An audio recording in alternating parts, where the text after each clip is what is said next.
오늘은 예전부터 제가 몇 번씩 말해왔던 무지성 장투에 대해서 한번 더 얘기를 해볼까 합니다. 이번에 얘기하고 웬만하면 좀 안 하려고 하는데 이게 만약에 개별적인 현상이다 그러면 저는 걱정이 좀 덜해요. 사람에 따라서 무지성 장투를 할 수도 있으니까요. 근데 문제는 이 개별적인 문제가 아니라 뭐랄까요, 최근에 제가 말했듯이 20년, 21년, 22년엔 번 사람 없겠죠. 한 이 정도 2년, 3년, 29년에도 했을 수 있으니까 한 이 정도의 기간 동안 파괴적인 성장이 있었기 때문에 주가가 급등을 했으니까 그때 본 사람들이 요즘에 유튜브 같은 데 나와가지고 요렇게 하면 된다 라고 말하는 것들이 너무 많다 보니까 그게 또 뭐 구독자가 적은 게 아닙니다. 그러다 보니까 사람들이 이렇게 하는 게 가치 투자구나 라고 생각하는 경향이 있는 것 같아요. 전에도 말했지만 미디어에서 아무래도 이거를 재밌게 말하기 위해서는 제품에 대해서 팬이 되라, 이게 참 좋은 말들인데 이게 좋은 말들이 왜곡해서 해석이 될 수도 있다 라는 생각이 들었습니다. 그래서 제가 이 문제들에 대해서 좀 얘기를 해볼까 해요. 이게 사람들이 무지성 장투, 본인은 무지성이라고 생각 안 하겠지만 보통 이제 이런 얘기를 하죠. 제가 많이 들었던 얘기입니다. 희귀한 자산을 모아가라, 그래서 꾸준히 사모아라, 뭐 이런 게 있더라고요.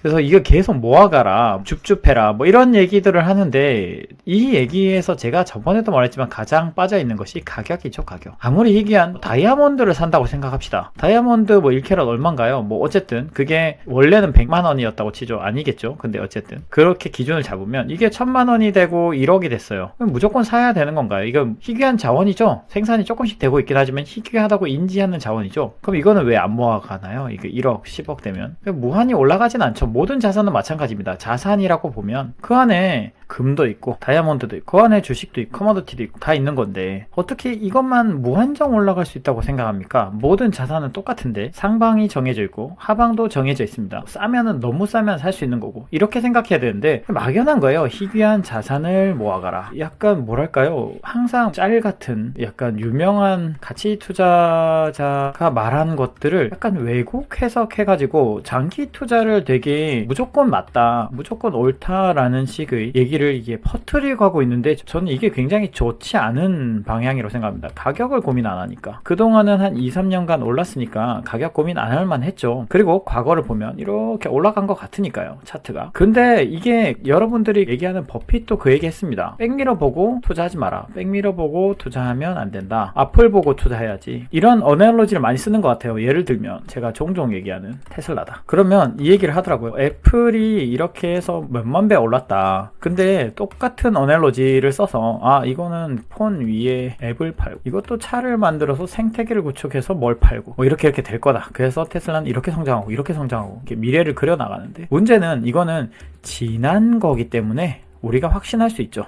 애플 97년 이런 얘기 하던데 97년으로 돌아가면 살 거다. 뭐 지나갔으니까 얘기할 수 있죠. 지나기 전에 누구가 확신할 수 있나요? 이게 그럴 수 있다는 걸 지금 그렇게 느끼지만 그렇지 않은 경우 엄청 많죠. 전에도 얘기했죠. 니프티 50 시절에 50대 종목이 정말 대단하다고 다들 생각했고 그 당시에 사람들은 그럼 바보입니까? 그 당시에도 되게 정말 좋은 기업들이 그 상단에 있어가지고 다 이것만 사면 된다. 상위 50개 기업에 대한 버블이 엄청 컸어요. 그 기업들 아무도 안 살아남았다고 책에서 제가 읽었었는데 마찬가지입니다. 또 한 가지 더 이렇게 실제 눈으로 보일 사례를 보여드리면 나스닥 종합주가지수. 자, 보입니까? 여러분들이 만약에 나스닥 종합주가지수 를 보면은 옛날에서 보면은 그래 여기서부터 올랐네, 역시 장기 투자야 라고 생각하겠지만 만약에 여러분이 여기서 잡았다고 생각하죠. 내가 어딘지는 모르잖아요. 내 위치를 정확하게 아는 게 투자의 기본인데 사람들은 여기가 어떤 위치인지를 잘 모르면서 이제 일종의 반영하는 거죠. 이 컴포짓이니까 이 안에 테크 버블, 제가 주로 싫어하는 빅테크들이 여기 다 들어가 있죠. 그러면은 여기서 샀다고 생각합시다. 그 당시에 그 사람은 여기서 내가 피크다라고 생각 못했겠죠.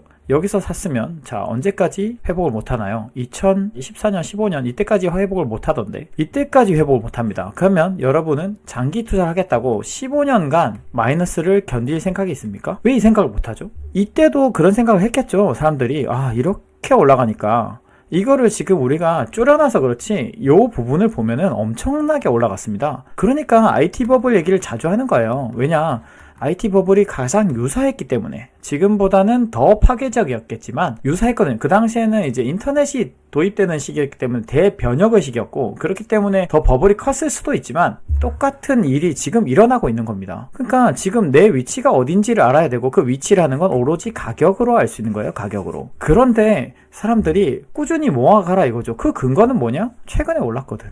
최근에 오른 게 해봐야 2008년 금융위기 이후로 이렇게 오른 건데 여기도 마찬가지였죠. 1990년대에서 2000년 10년간 올랐어요. 그 뒤로 14년 15년간 기더라. 자, 이거 보고 느끼는 게 없습니까? 그러니까 가격이 중요합니다.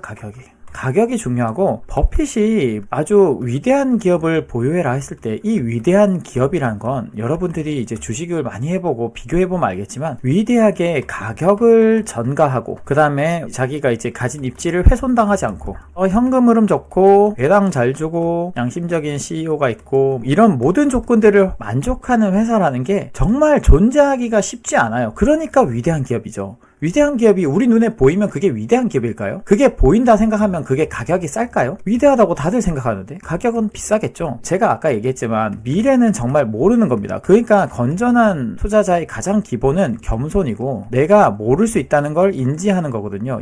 내가 인정하는 거죠. 내가 모를 수 있다. 그러니까 모를 수 있으니까 싸게 사는 건데 모르니까 싸게 삽니다. 싸게 산다. 저는 사실 이게 성장을 할 것 같고 PR이 그런데도 불구하고 4배다 5배다 이래도 고민하거든요. 왜냐? 좀 더 싸게 사면 어떨까? PER 3배짜리도 있는데? 뭐 이런 얘기를 하는데 테슬라 비싸다 그러니까 이런 얘기 하더라고요. 100배인데 뭐 이제 50배로 떨어질 건데 이게 뭐가 비싸냐? 이런 얘기를 하고 PBR을 한번 자세히 보세요. 정말로 많은 종목을 비교한 겁니까? 이게 가장 큰 문제가 또 이런 것도 있어요. 꾸준히 사모하라 이런 파의 사람들이 말하는 게 주가가 요즘 많이 빠지니까 뭐 얘기하기를 확신이 떨어진 이유는 몰라서 그렇다라는 얘기를 하는데 그거는 그 종목에 대한 지식의 확장이 투자를 보전해주지 않는다고 제가 누차 말했죠. 투자라는 것 자체가 여러분 PER이라는 게 그리고 PBR이라는 게 모든 주식의 투자는 상대 가치 평가입니다. 이게 컨셉 자체가 상대 가치 평가예요. 상대 가치 평가. 상대라는 것. 비교할 대상이 있는 거죠. 비교. 그러니까 비교를 통해서 내 밸류에이션, 내 위치를 확인하는 거예요. 근데 한 종목에 대한 지식을 많이 쌓는다고 그게 안전해지나요? 내 마음만 안전해지겠지. 그렇진 않습니다. 그러니까 상대 가치 평가를 통해서 가장 매력적이란 건 여러분들 맨날 헷갈리는 게 좋은 기업과 좋은 주식은 달라요. 그래서 녹화하는 그런 영상에 보면은 미국에는 상대적으로 좋은 주식이 많겠죠 이런 얘기 하는데 좋은 주식이 많은 게 아니라 좋은 기업이 많다는 것도 저는 뭐 무조건적으로 동의할 수는 없는데 이렇게 말했으면 오케이. 근데 좋은 주식이 많다? 좋은 주식은 가격이 싼 거예요. 항상 모든 거에서 가성비 따지지 않습니까? 왜 이 주식에서는 가성비를 안 따집니까? 가장 매력적이란 건 회사가 멋지다 이게 아니라 그 멋진 거에 비해서 얼마나 싸냐 이거죠. 제가 누차 말하고 게시글에도 쓰고 했는데 이제부터는 가격에 대한 고민이 없으면 정말로 위험한 시기가 될 겁니다. 이거는 제가 실제로 과거에 겪어봐서 알아요. 제가 2006년 2005년 때부터 투자했다 그랬죠. 이게 장의 색깔이 있습니다. 성장주가 좋아지다가 성장주가 꺾이는 그리고 다음에 다른 섹터가 부각받는 항상 바뀌는 건데 여러분들이 최근에 2, 3년의 과도한 주가 상승 이걸 봤기 때문에 자신감에 차 있고 이게 당연하다 이렇게 갈 거다라고 생각하는 거예요. 제가 누차 말하지만 제가 왜 이 얘기를 정말 도움되라고 하는 건데 정말로 이게 잘 안 받아들여지는 것 같더라고요. 그래서 이제는 이 녹화를 마지막으로 더 이상 이 얘기는 그만할까 해요. 저는 정말로 무지성으로 장투하는 거 정말 위험하다고 생각합니다. 아직도 위험하다는 걸 깨닫지 못한 사람들은 그 종목이 아직 그렇게 많이 안 꺾여서 그렇습니다. 자, 앞으로 2, 3년간 아니 4, 5년간 주식이 점점 어려워지는 국면으로 들어갈 겁니다. 그때부터는 정말로 이 PER, PBR은 개념이 무시당하다가 다시 이해받는 구간이 올 텐데 똑같아요. 99, 2000년대 그때 IT 버블 때는 가치 투자자들 엄청 무시했어요. 근데 지금의 버블은 재밌는 게 이 가치 투자에 대한 내용을 버블에다 연결시키는 이 말도 안 되는 인식의 왜곡이 있는 시기입니다. 그래서 이 문제가 쉽게 해결될 수가 없겠다 생각이 들어요. 차라리 그냥 가치 투자를 무시하고 가치는 매길 필요 없어 라고 말하면 오케이인데 그게 아니라 이게 마치 버블 투자가 가치 투자인 것처럼 인식이 되고 있으니까 이거는 바꾸기 더 어려울 수도 있겠다. 그러나 앞으로는 PER, PBR이 더 중요해지는 시기가 올 거다. 이때 이후에 그랬습니다. 그러니까 여러분들 정말로 내 종목이 이 종목에 대한 지식을 더 깊이 하기보다는 외연을 확장해 보세요. 다른 종목이 뭐가 있고 이 종목이 뭐가 있고 종목들이 여러 개 비교를 해봐야 이 회사의 상대적 매력을 알죠. 정말 명품만 해도 구찌가 좋은지 루이비통이 좋은지 샤넬 제가 잘 모릅니다.